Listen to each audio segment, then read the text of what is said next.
ఎవరు ఏ వస్తువును తాకినా ఆ వస్తువును పొందుతారు.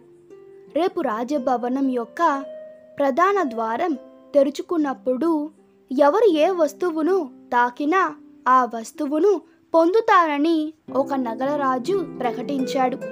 ఈ ప్రకటన విన్న పౌరులందరూ రాత్రి నగరద్వారం దగ్గర కూర్చొని ఉదయం కోసం వేచి ఉన్నారు. బంగారాన్ని ముట్టుకుంటాను అని కొందరు, విలువైన ఆభరణాలను ముట్టుకుంటానని మరికొందరు, గుర్రాలంటే ఇష్టమని కొందరు, ఏనుగులను ముట్టుకుంటానని కొందరు, ఆవులను ముట్టుకుంటానని మరికొందరు అనుకున్నారు. ఆ సమయంలో రాజభవనం ద్వారం తెరుచుకోవడంతో అందరూ తమకు ఇష్టమైన వస్తువును తాకేందుకు పరుగులు తీశారు. ప్రతి ఒక్కరూ తమకిష్టమైన వస్తువును ముందుగా తాకాలని తొందరపడ్డారు. నాకంటే ముందు మరొకరు తమకు ఇష్టమైన వస్తువును ముట్టుకుంటారేమో అని అందరూ భయపడ్డారు.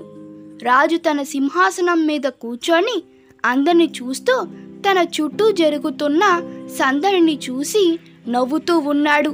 కొందరు ఒక వస్తువును, మరికొందరు మరో వస్తువును తాకారు.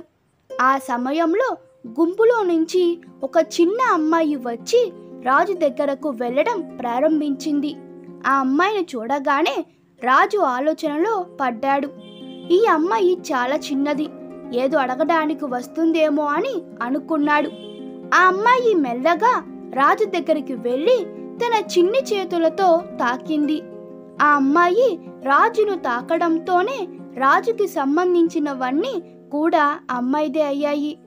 రాజు ఆ వ్యక్తులకు అవకాశం ఇచ్చినట్టే దేవుడు కూడా మనకు ప్రతిరోజు అవకాశం ఇస్తాడు. కానీ మనం ప్రతిరోజు తప్పులు చేస్తాము. భగవంతుణ్ణి తాకడం లేదా పొందడం కాకుండా భగవంతుడు సృష్టించిన ప్రపంచిక వస్తువులను మనం కోరుకుంటాము మరియు వాటిని పొందడానికి ప్రయత్నిస్తాము.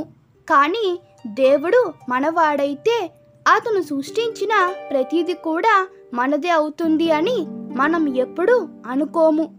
దేవుడు కూడా తల్లి లాంటివాడు. ఒక పిల్లవాడు తన తల్లిని విడిచిపెట్టి ఇతర బొమ్మలతో ఆడుకోవడం ప్రారంభించినప్పుడు తల్లి అతన్ని ఆ బొమ్మలతో ఆడుకోవడంలో నిమగ్నం చేస్తుంది మరియు ఇతర పనుల్లో బిజీగా ఉంటుంది. అలాగే మనం దేవుణ్ణి మర్చిపోయి భగవంతుడు సృష్టించిన వస్తువులతో ఆడుకోవడం మొదలు పెడితే దేవుడు కూడా మన నుండి దూరంగా వెళ్ళిపోతాడు. కానీ కొంతమంది మేధావులు ప్రపంచిక భ్రమలో చిక్కుకోకుండా పరమాత్మతో కలిసిపోతారు. అప్పుడు వారికి దేవుడికి తేడా ఉండదు. ఈ కథ మీకు నచ్చినట్లయితే మీ అభిప్రాయాలు కామెంట్లో తెలపండి. Please like, share and subscribe to my channel. Thank you.